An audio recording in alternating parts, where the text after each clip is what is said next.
Hello learners, welcome to this Excel series. आज के इस वीडियो में हम अपने टैब्स एंड ग्रुप सीरीज को आगे बढ़ाएंगे और एक्सेल के काफ़ी इंपॉर्टेंट टैब फार्मूला को एक्सप्लोर करेंगे। चलिए शुरू करते हैं। अगर हम एक्सेल को एक ह्यूमन बॉडी से कंपेयर करें तो फंक्शन टैब इसका डाइजेस्टिव सिस्टम होता है। जैसे ह्यूमन बॉडी में डाइजेस्टिव सिस्टम खाने को प्रोसेस करता है, वैसे ही फंक्शन लाइब्रेरी में हम डेटा को कैलकुलेट करके उसे प्रोसेस करते हैं। इसमें हमें सबसे पहला ग्रुप फंक्शन लाइब्रेरी का मिलता है। फंक्शन लाइब्रेरी को समझने से पहले हम फंक्शन को समझते हैं। मेरे पास यहाँ कुछ वेरिएबल्स ए, बी और सी दिए हुए हैं और उनकी करस्पॉन्डिंग वैल्यू दी हुई है। मुझे इनका टोटल निकालना है, तो मैं इसको सिंपली एक फार्मूला लिख के कैलकुलेट कर सकता हूँ। अभी मैंने इस फार्मूला को मैनुअली लिखा है और ये डेटा सेट के हिसाब से काफ़ी सिंपल और आसान दिख सकता है। बट अगर हमारे पास 3 वेरिएबल की जगह 50 वेरिएबल होते तो इसे मैनुअली 50 बार लिखना पड़ता। इस तरह के कैलकुलेशन को आसान बनाने के लिए एक्सेल में बिल्ट इन फीचर्स होते हैं, जिससे हमें ये फार्मूलाज मैनुअली नहीं लिखना पड़े। जैसे इसे मैं एक्सेल के सम फंक्शन की मदद से कैलकुलेट कर सकता हूँ, जिसमें मुझे बस इन वैल्यूज़ को कॉल करना पड़ेगा। सम फंक्शन के जैसे ही एक्सेल में अलग अलग कैलकुलेशन के लिए 450 से अधिक फार्मूला अलग अलग लिस्ट में अरेंज्ड हैं, जो हमें यहाँ दिख रहे हैं: financial, logical, text, date and time.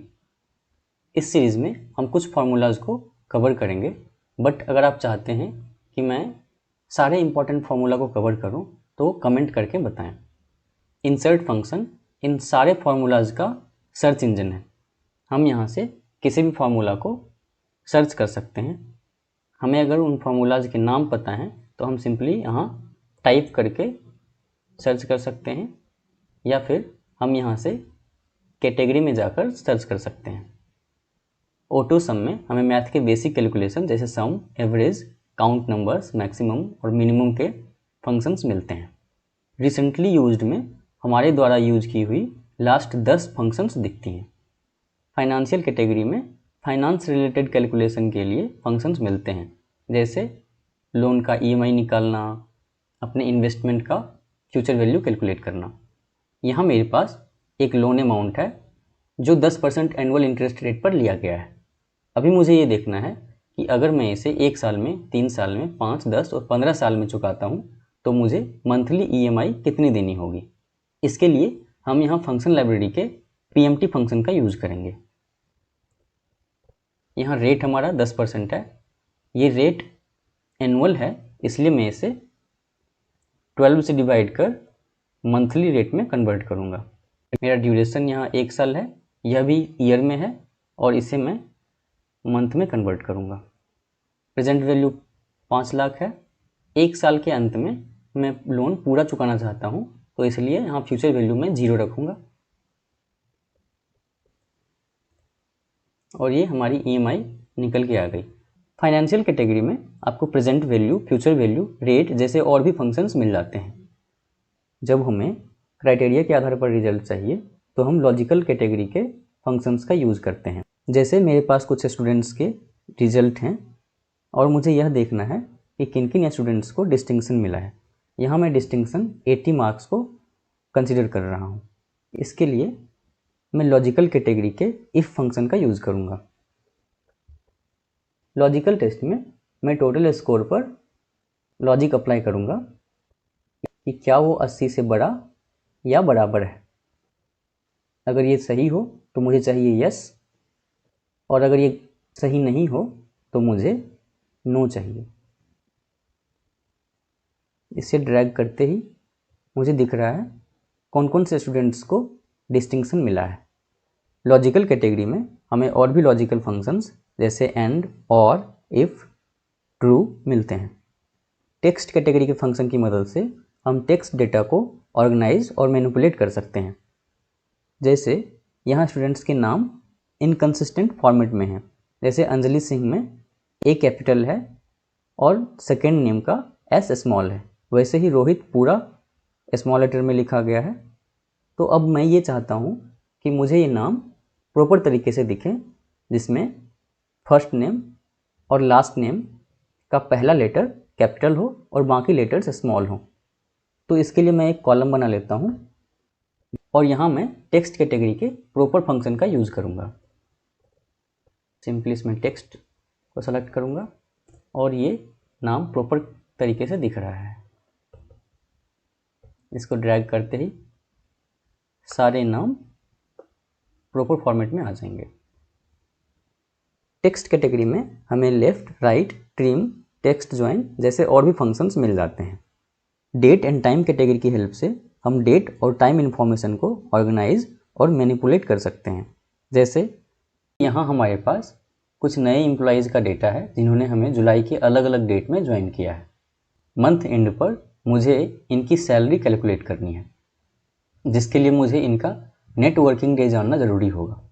इसके लिए मैं डेट एंड टाइम फंक्शन के नेट वर्क डेज फंक्शन का यूज़ करूँगा, जिसमें स्टार्ट डेट, एंड डेट और हॉलीडेज यहाँ ऑप्शनल है, तो मैं इसे अभी ब्लैंक छोड़ देता हूँ। तो हमें श्वेता का नेट वर्किंग डे पता चल गया।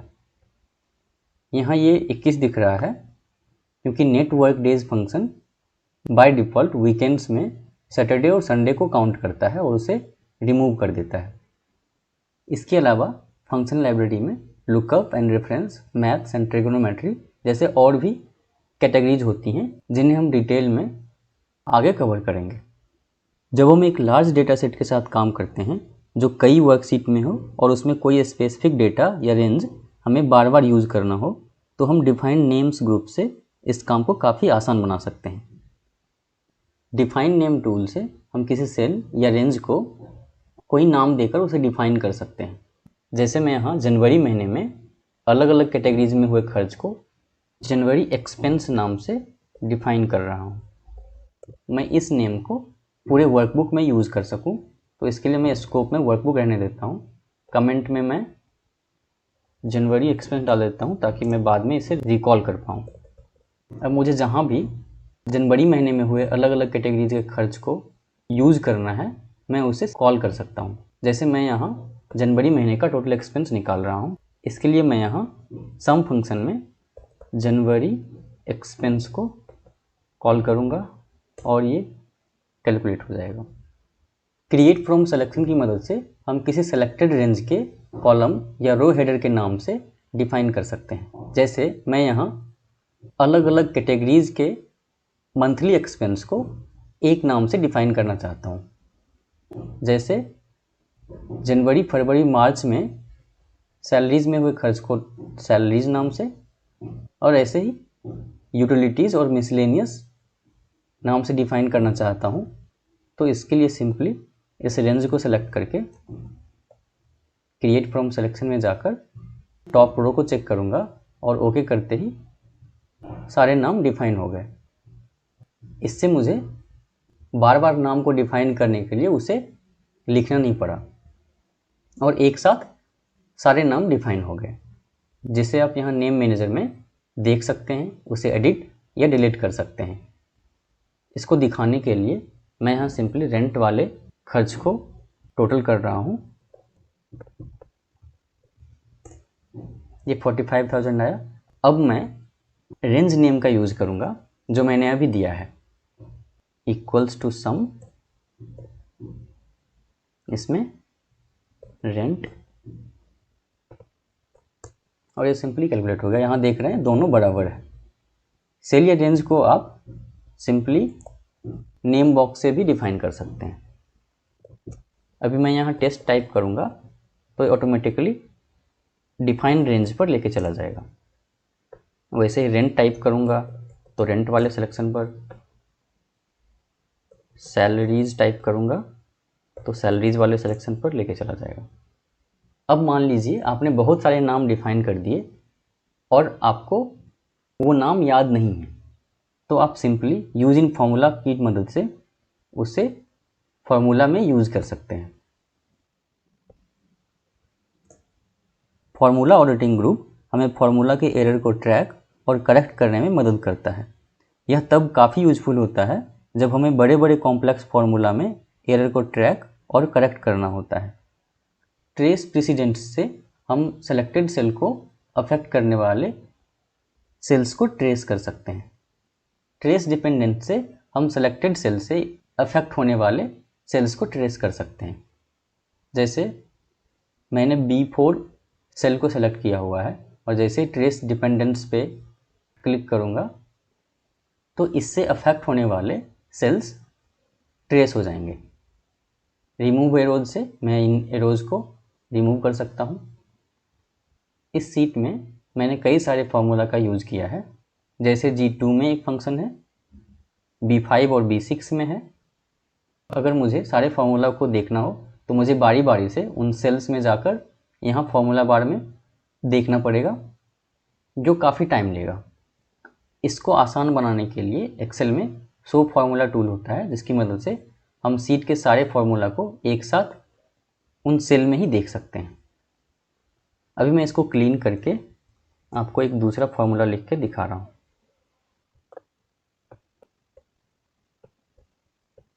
यहाँ हमें 65,000 दिख रहा है। मैं यहाँ एक एरर कर देता हूँ ताकि आपको समझ में आ जाए फार्मूला रेटिंग के बारे में। यहाँ आप देख रहे हैं कि अब ये कैलकुलेशन नहीं दिख रहा है। एरर चेकिंग से हम एरर को चेक कर सकते हैं। जैसे इस पर क्लिक किया तो ये दिख रहा है एरर इन वैल्यू, जिसमें बता रहा है a value used in the formula is of wrong data type. मतलब मैंने कैरेक्टर को नंबर से सम करने की कोशिश की है, जिस कारण से हमें आउटपुट नहीं मिला। अभी इसमें एरर को ट्रेस करना है तो मैं वो भी कर सकता हूँ। अभी मैं यहाँ इवेल्युएट फार्मूला टूल का यूज़ करूँगा, जिससे मुझे स्टेप बाय स्टेप कैलकुलेशन दिखेगी और जिस स्टेप पर यह मिस्टेक हो रहा है वो मुझे शो होगी। वॉच विंडो से हम स्पेसिफिक सेल्स को मॉनिटर कर सकते हैं। जैसे मुझे जनवरी महीने के मिसलेनियस एक्सपेंस को और मार्च महीने के यूटिलिटीज एक्सपेंस को मॉनिटर करना है, तो मैं इसे वॉच विंडो में ऐड करके आसानी से मॉनिटर कर सकता हूँ। अभी मैं सीट में कहीं भी चला जाऊँ तब भी मुझे ये दिखता रहेगा। कैलकुलेशन ऑप्शन से हमें अलग अलग मोड ऑफ कैलकुलेशन मिलते हैं। जैसे अगर हम चाहते हैं कि हम जो भी फार्मूला लिखें वो इंस्टेंटली एक्सेल ऑटोमेटिकली कैलकुलेट कर दे, तो हम ऑटोमेटिक कैलकुलेशन ऑप्शन का यूज़ करते हैं और बाय डिफ़ॉल्ट एक्सेल में ऑटोमेटिक कैलकुलेशन ऑप्शन ऑन रहता है। मैनुअल कैलकुलेशन ऑप्शन में हमें मैनुअली कमांड देकर कैलकुलेट करना होगा। पार्शियल कैलकुलेशन ऑप्शन में डेटा टेबल को छोड़ के बाकी जगह ऑटोमेटिक कैलकुलेशन होगी। इसके अलावा जब हम यहाँ मैनुअल कैलकुलेशन ऑप्शन का यूज़ करते हैं तो हम कैलकुलेट नाउ टूल की मदद से पूरी वर्कबुक को कैलकुलेट कर सकते हैं।